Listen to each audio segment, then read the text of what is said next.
Neighbor had my brother's car towed on our property, and this guy is a deployed Marine by Sunday Shadow Rain.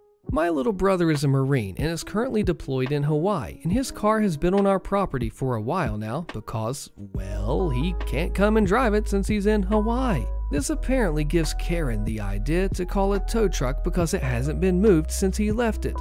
It's not even a terrible looking car either, but I guess it ticked her off that it was sitting there due to being a car that she didn't know. My grandmother's now dead truck has been there longer, but the entitled old Karen knows whose it is because she's seen her drive it. This happened between the time that my grandmother and I left for Costco and the time we got home. The old Karen called the towing company to tow my brother's car because, in her batty old boomer logic, after my grandmother went over to her house to confront her, it's been there for over 2 weeks and it's just sitting there on our property, not hurting anything. Her husband, a nice neighbor, as crotchety as he can be, was unaware that his wife did this because he likely wasn't home, so he said that he wasn't sure when he had talked to us. So now my grandmother has to call the police and the towing company to get the car back, and she is rightfully furious, as am I, about this because it means another towing fee that was completely unnecessary. She can't even get it until tomorrow because nothing is even open. She was met with voicemails of the towing not even being open either, which is bizarre before 7 p.m., but whatever, I don't know the towing hours since we haven't had to deal with that before.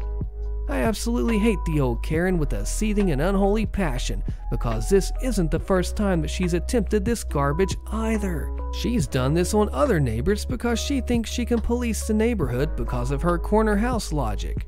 I do not care how rude this makes me, but I will not be paying that towing fee, and I will not be letting my grandmother pay it. The old Karen will be paying that because it was none of her business to be nosing her old face into things. I don't care if you're old, you do not stick your nose in someone else's business and life, especially if the thing in question is on someone else's property. I will take this woman to court if she refuses to pay for this because she had no right to do this. I mean, what was my brother supposed to do? Be all like, oh hey guys, it's been 2 weeks, let me go back to my grandmother's and drive my car around the block. I'll be back on Monday with all the flights. Yeah, as if his CO would allow for that just because of Karen. An update. My cranky and tired butt marched over to her house, she was awake and outside, and ripped her a new one about keeping her nose in her own crap and to pay for the towing or I was going to take it higher up and nail her for illegally having it towed. She's paying for the tow truck reluctantly. I haven't slept. Thanks, Insomnia, you're a pal, so I have no craps to give about being cordial or polite with this bullcrap.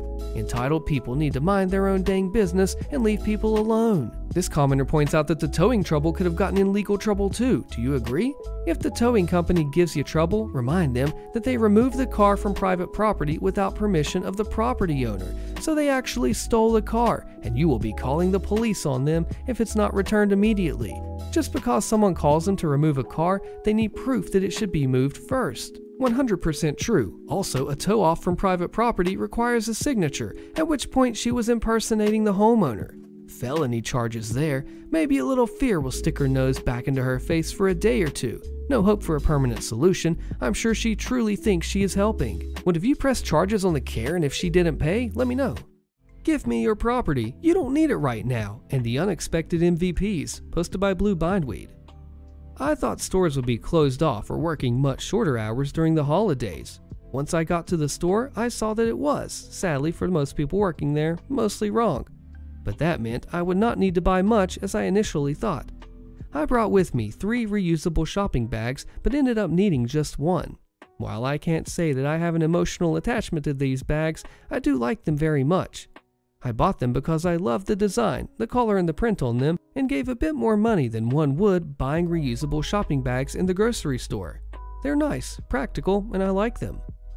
I finished loading my stuff onto the conveyor belt at the cash register, and I put the separator so that the person behind me doesn't waste time, but start uploading their haul. Last, I put my 3 bags on top of my stuff because I had them in the shopping cart while I was picking stuff up. While I am fishing out my wallet for my purse, I catch a flash of color in my periphery. I look up and see the woman behind me reached over and take 2 of my bags. Confused, I stutter, "Excuse me, those are not store bags. Those are my own property. Please give them back to me." Entitled woman Karen says, "I know these are not the store ones. I'm not an idiot. This store has red bags with their logo on them." "Okay, then why are you taking my property?" "You don't need all of them. Your groceries will fit nicely into just that one. I need these. Mind your own business and stop making a scene." Now I'm confused and getting irritated. I'm making a scene for confronting her politely about taking my stuff? But before I can even react, the older gentleman, who was a customer before me in the line, he had just finished paying for his bill, as well as the cashier, round up on this woman. The cashier says, "You will give her back her property, or I will have the security escort you out." The customer before me said, "How dare you behave, as you are the one being inconvenienced. You take this girl's property and tell her that she does not need it and should not resist you. If you need reusable bags, just buy them for yourself." Karen starts huffing and puffing. "Now wait just a minute, why are you all making such a scene?" The cashier all but yells, "Now, I'm not negotiating or listening to you. Taking the property of others is stealing, no matter how you try to reason it." The cashier then picks up her mic and calls security to the register and looks at Karen sternly. "What'll it be?" Karen gives me back my bags while mumbling something about, "It's just a few worthless bags." I thank the cashier and the old man and go on my merry way. I did not do much but stand my ground, but the cashier and the old man were the MVPs. It did warm my heart that people saw something nasty and immediately jumped in to correct the foul behavior. "Jiffy Lube didn't put oil in my car. What are my legal options?" Posted by Wizzoman. Yesterday I took my car to Jiffy Lube for a routine oil change. After leaving their shop, I drove 20 to 30 minutes and my car seized up in a busy intersection. I was able to start it up again and get to a parking lot about 100 yards away. Upon checking, I found out that they didn't put oil back in my car. I have evidence in the form of photos showing the lack of oil and any warning lights that appeared on my dashboard. I immediately stopped driving and contacted the store. I was put on hold and then the manager said that they would check the footage and get back to me. He then calls me on his cell phone and says it looks like that they put oil in, but they aren't sure they put enough, and he's going to drive out to me immediately to come put oil in. When he gets there, he says after watching the footage, his tech didn't put a drop of oil in the car, and he was extremely sorry, and they're going to tow it and make everything right. Today, he called me and said, "Great news, the car is up and running, and his district manager is coming down to sign off on it, and we'll be back on the road." I was giving pushback because I do not feel comfortable driving the car now because there's no way it doesn't have damage. His response is that he only deals in black and white and what's real, and I can't trust what Google has to say, and he's got the car right in front of him and it's looking good. On this call, he casually mentioned that the car wouldn't start in the morning and he had to do a bunch of work to get it up and running. He also stated that when he changed the oil again this morning, he found metal shavings. He also mentioned on our 22-minute call that there is still a check engine light on for what he believes is a misfire and the engine is making a noise. Yet, he feels he should be able to correct all these problems and it will be good enough for me to drive by tomorrow. Keep in mind, I've been recording our call since the start, so I have proof of him admitting all of this. I'm hoping to get advice on what should my next step be if they refuse to replace the engine and pay for a new car. Am I owed anything due to the negligence of emptying my car of oil, failing to fill it up, having me pay, and letting me drive off? Plus the risk of having my car seize up on the highway or a more dangerous situation, not to mention the sentimental value of the car being my first car. Is there anything specific I should document or do to ensure that I have a strong case if this escalates? Has anyone here ever had a similar experience, and how'd you handle it? Commenter says and OP replies, "You need to have a good mechanic assess whether there is lasting damage, then you'll have a baseline to work from for any lawsuit and or insurance claim. As for the risk of whether this or that happened, not worth mentioning, same for the sentimental value." OP replies, "He said if there's a second opinion, they get to choose the mechanic and I can't take it to the dealership or it'll absolve them of any responsibility." I'm not a lawyer, but they're not mechanics, and you do not take advice from the people you're probably going to have to sue. What do you think? HOA dissolution. I'm the president for our local HOA, and I'm gathering information to possibly put forth a motion to dissolve our HOA. The HOA has never truly functioned, never collected funds for maintenance or taxes, and generally hasn't essentially existed in any form except on paper. It's in a newish section of an existing neighborhood with about 20 plus properties involved. A fellow board member is really pushing to get it going, and I can't get past the question of why, if it's been going on for this long without doing anything.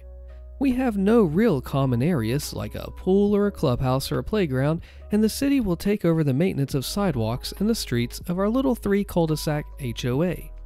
My only stumbling block is the detention pond that runs along 6 to 7 properties and a joint driveway that connects 2 to 3 properties that runs alongside the detention pond for those 6 to 7 properties. My thought would be to quitclaim the pond to those adjoining properties for $1, and they can split the pond along property lines and take over maintenance. Maintenance that hasn't been done by the HOA.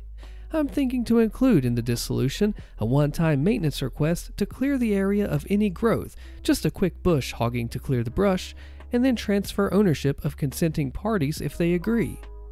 My last thought, if they don't want to take ownership, is to quitclaim it to myself, and I'll take over the maintenance and the taxes, which is $60 a year in taxes and probably once a month mowing after the initial clearing and whatever the insurance cost, assuming 2/3 are in favor of dissolution. We get a question in reply asking if they've consulted a lawyer and that 2/3 seems low. And OP replies, good point, dissolution is a 2/3 majority vote. In terms of the city, in talks with the Public Works, they have no issue with the street and sidewalk reverting back to them. It's 3 small cul-de-sacs, so it isn't much to take. Quitclaiming would only be in the event of an adjoining properties not taking ownership, but still wanting dissolution of the HOA. I would first see if the adjoining 6 or so properties would agree to take ownership, and if not, possibly going from there on, taking ownership of the detention pond myself, depending on insurance cost. I just don't know who would be willing to buy a detention pond with no other property at auction. Doesn't seem like an attractive buy. But yeah, I agree about busybody proofing. Our next meeting will be to clarify some rules, and my plan is to just gut everything, but maintenance and insurance if I can. I wasn't a fan of HOAs, and most of us weren't forewarned before buying. I tried to be clear to folks coming in after us when I got elected president, and have been slow walking ever since. Most of the neighborhood isn't too thrilled with it, and it's only one property that's pushing, which is our resident busybody. Would you take apart this HOA or leave it intact? Just go ahead and take it down. Why not? Tear it apart. No, Karen, I won't wash your car. Posted by Potential Drive 8623. This happened 3 days ago, and I still don't know what Karen was thinking, but working in retail for close to 20 years, I'm not shocked. So we have me as the OP, we have Karen, the neighbor guy, and then the guy who owns the lodge. Okay, so the setting, it's a hot and sunny Thursday afternoon, and I wrapped up work since I work very early mornings on Thursdays, and I get the afternoon off. I decided to wash my car since it got covered in dust from gravel roads, and being surrounded by lakes, the front gets covered in bugs. Gross, I know. So I break out my equipment power washer, foam blaster, buckets, new car soap, speaker to listen to music, and a little cooler with refreshments. I just finished spraying my car to spray soap on to clean when my neighbor, who was also washing his Escalade, waved me over. Neighbor says, "Hey OP, can I ask you for some help?" I say, "Yeah, sure, what's up?" "Hey, can you blast that dirt off of the bottom for me? The missus took the car out and somehow this happened." I took a quick look. It's got some mud, pretty good caked on, but not impossible to get off. "Yeah, sure," I say, "this'll just take just a couple minutes or so." So I brought my pressure washer over, turned it on, and started spraying the dirt off while rocking out the Nickelback. Only took about 3, maybe 4 minutes, and I got it off. Neighbor says, "Hey, those things work great cleaning. I need to invest in one. Thanks, OP." I say, "Sure thing, neighbor. Happy to help." So I wrapped up and resumed my car washing while enjoying Nickelback's album Dark Horse when a dirty Lincoln stops behind my car and the lady is waving me over. Now I should explain that I live at the end of the road, and we don't have anything people would drive to unless you're visiting someone, and the main road is close to 8 blocks away. So yeah, Not many cars drive by my house. Anyway, I walk up to the lady's car to see what she wants. Maybe she's lost or she can't find someone's house. Nope, I was wrong. Here's the conversation. I say, yes, can I help you, ma'am? And she says, yes, since you just finished, can you wash my car? Also, I'd like the seats and carpets cleaned as well. I'm confused for a minute and I reply, wait, what? Didn't you hear what I said? I'd like my car cleaned. I just got this and it's already got dirt and bugs on it. Sorry, but no, I'm not going to. But there is a couple of car washes down the main street and I think the shops offer it too. Karen, who clearly never was told no, looks at me and goes, why would I do that? You have everything to do it here. Just do it. You wash that guy's car. Now do the same for me and make sure to use wax as well.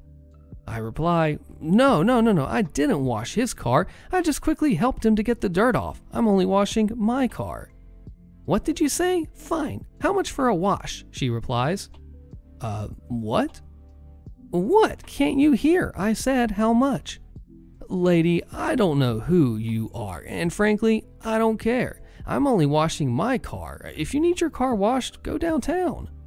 What now? Honestly, what is wrong with you kids today? You don't want to work and get money. This is ridiculous.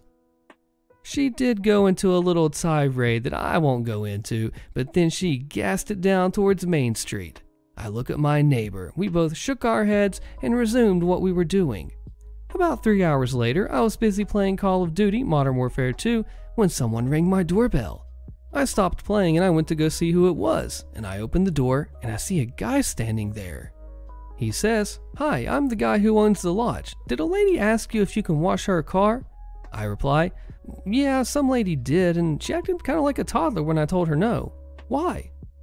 He says, "That lady was complaining that the guy over there was rude and didn't want to help her. If you see her, just ignore her. I'm not going to let them stay here anymore.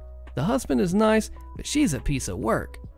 So I reply, "Okay, sure, but just out of curiosity, there's a lodge over there?" The other guy laughs and says, "Yeah, we only do it over the summer and about 3 weeks during the winter." So in one day, I learned that Karens can come at you anywhere and anytime, and I live about 2 blocks away from a lodge. A very interesting day. So funny update here, a commenter says, "You had a chance to go, how much? $10? No, $10,000. No refunds or reclamations payable in advance." And OP says, "I should have, but after working 10 hours, I wasn't thinking, but if it happens again, I will." Entitled person runs through construction site, complains about the construction, posted by Nice Rock, bro. Context. A couple of years back, I got a job installing artworks at a large outdoor art exhibition. Basically, a bunch of cool sculptures would be placed along a popular walkway and in surrounding parks so that the public could freely walk and interact with them for a few weeks before they were sold to private collectors. It's super popular here and, please note, happens every year. Because the installations aren't permanent, we have to bury large slabs of concrete in the ground to act as bases, or ship in huge weights to hold them down so people don't steal them or push them over, which did actually happen that year. $50,000 off a cliff, but whatever. I should also note that this takes place in a super wealthy area of town, like one of the most expensive places to live in the country, if not the world. So we get a lot of really out of touch rich people coming through, and most of my stories are about them. Story. So the main walkway is big enough for pedestrians only, which means we have to lower the weights in by crane. To do this, we stationed people, me, on the path just before the installation point, and once signaled, we would rope off the path so the crane could lower these insanely heavy slabs down to us. Because the walkway is popular, and I cannot stress this enough, the path would only be closed for about 2 minutes tops each time, and reopened in between deliveries so people could pass through. Enter me, getting the signal that one of the slabs is about to cross over the path. I rope off the area, stand there in my high visibility uniform, and explain to the people waiting that there is construction work ahead and to wait 2 minutes. Most are chill, there's a crowd, whatever.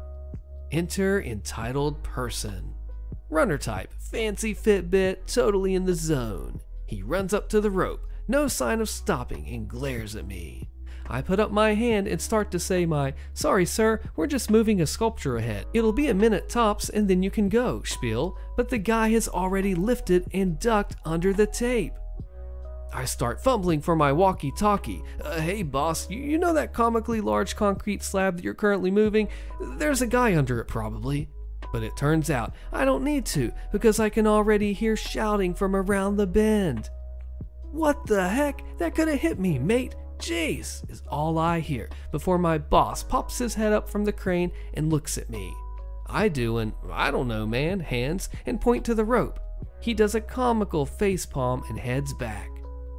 I heard from my coworker who was guiding the block down that apparently after yelling his piece he kept on running again, still through the active site. He was out of the way of further danger by then, but gotta get that cardio, I guess. My daughter invited her 8-year-old friend to swim in our new pool, and the friend brings her toddler sister along with the swimsuit on. I told the friend's sister she could swim too if the mom comes to watch her and sends her home with that message. Entitled Mom sends both back again, repeatedly. This is by Nick Knox. So let me tell y'all about how this entitled mom tried to have me be her free babysitter and lifeguard. We just got one of those above ground pools that you set up yourself that's 4 feet deep and 14 feet round. We spent the majority of 2 days prepping and filling it and letting it warm. Finally yesterday, it was ready, and my daughter asked if she could invite a little girl that she's semi-friendly with from down the street to come swim with her. Since they're 8, they're tall enough to stand with their heads above water, and I said okay. Well, her little friend brought her toddler sister, who is probably on the younger side of 2. Definitely too small to stand with the head above water. Well, I tell her friend that the little sister can't get in the water unless her mom is here to watch her, and then I send her home with that message. They both come back, and she says, "Mom says she's fine in her float, and I can watch her." And I said, "No, it's not fine. I don't think an 8-year-old is responsible enough to watch a toddler in a pool, and I'm not going to be the one watching her either. You need to tell your mom either she comes to watch your little sister or she is not getting in the pool." They both go home and then both come back. At this point, I am livid and walk back to their house with them and pound on the door.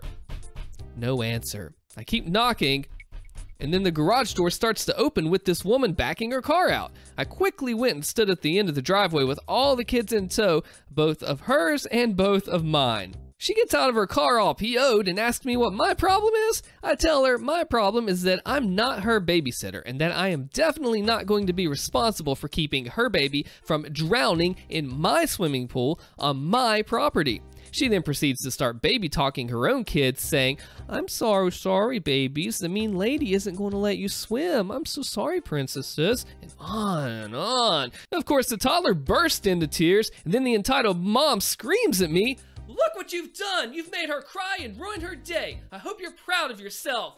She then snatches up the little sister who's screaming and tosses her in the car and screams at her friend to get in too. Friend is red in the face and you can tell she is so embarrassed and just mumbles sorry while climbing in the car. Entitled mom then proceeds to peel out of her driveway and then we walk back home. Jerk. Since it seems to be assumed, I was not leaving the kids unattended. I was right beside the pool doing yard work and planned on continuing once all the kids were in the pool. I did not want to watch a small toddler in the pool as she would require extreme supervision, like sitting and staring directly at her kind of supervision. Also, on top of that, my rule was refused when I asked politely the first time and demanded a second time, and then this woman tried to leave.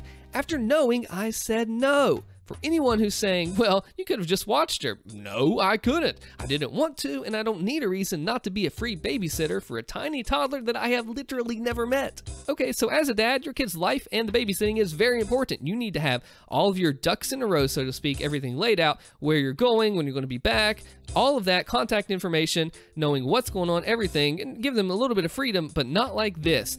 This lady needed to confirm what was going on and not just drop her kid off at the pool. Pun kind of intended there, with this lady. Entitled parent yells at me for getting her kid wet at the pool? Posted by Desert Storm 1157. So I live in Texas, and in Texas it gets unbearably hot in the summer. I have had swimming lessons since I was 5 and have been on a swim team since I was 9. This happened a year ago, but I still remember it being one of the most crazy experiences I have ever had. Anyway, so our coach was making us a 100-meter IM. IM stands for individual medley, and we had 4 sets in the IM: butterfly, backstroke, breaststroke, and freestyle. Enter NK, nice kid.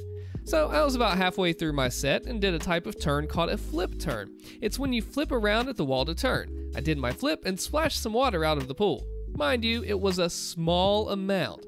And as luck would have it, at this moment, nice kid was walking to his lane in the pool. He wasn't wet yet because his set was the one after mine, and I didn't see what happened then because I was still swimming, but I guess the water must have hit his foot and ankle. What I didn't realize was that the entitled mom was watching her kid walk to his lane. Understandable, as many parents at my swim meets like to cheer on their kids. So I finished my set and climbed out of the pool. As soon as I set foot on land, the entitled mom comes barreling through the crowd like a freight train. I have my back turned so I don't see that it's me she's coming for. The entitled mom grabs my shoulder and spins me around. Mind you, I'm still soaking wet. She then starts yelling, "Apologize!" For what? For attacking my kid, you, freak? What? Ma'am, I think you have the wrong... She cuts me off as entitled mothers do. Shut up and say sorry to my baby. Meanwhile, the nice kid is just standing there looking quite embarrassed. What do you mean? I saw you intentionally splash water on my son, which could have hurt him. Yeah, lady, water being splashed is going to cause a deadly injury. Ma'am, I had no control over the water hitting your son. It was an accident. Why do they even let fat people like you swim? This set me off. I'm a big person and I'm extremely self-conscious about my chest and stomach area. Hey, why don't you pack up your kid and get the heck out of here? No, apologize, you little... She then starts shoving me towards her kid and I shove back. Eventually, nice kid pulls his mother off me. Mom, leave him alone. He didn't do anything wrong. Let's just go. But, Mom, we're leaving now. Fine, sweetie, let's go. The nice kid mouths sorry as they walk out and I wave at him. As the entitled mom looks at me one last time, I flip her off and walk to my parents to dry off. I told them the whole encounter and they asked me if I wanted to find her and call the police. I said no, because if she gets arrested later on, it's basically Darwinism. Am I the a-hole for leaving little children in the pool? Posted by Chicken Nougat. I, 24, female, went to my niece's, 9, female, birthday party last weekend. Due to the world turning upside down, it's been a while since I've seen my nieces and nephews, so I was pretty pumped to finally see them. It was a pool party, so after being begged by my niece, I borrowed a swimsuit for my cousin and jumped in with the kids. This is where it gets weird. I was playing with my niece when 2 little girls, who I assume are my niece's friends, started clinging on to me. Yes, my niece was doing the same, but this is my niece. I changed her diapers and watched her since she was a baby. These girls, though, I had no idea who they were. My niece was still visibly upset and annoyed by her friends, but she included them in our game still. After a while, I just wanted to get out because one of the little girls started going underwater, grabbing my legs and trying to wiggle it. Not sure what her aim was. She was very touchy. It made me feel very weird. I've tried asking them to stop, but nothing. So I told my niece to go with her brother, he's 16, while I go dry up, and so I was fed up with these random kids. We were in the very shallow end, I think it was 2 feet. I just left them there and opened a bottle of cold one with my cousins. Later on, some lady approaches me and tells me it wasn't very nice of me to leave her kids out like that.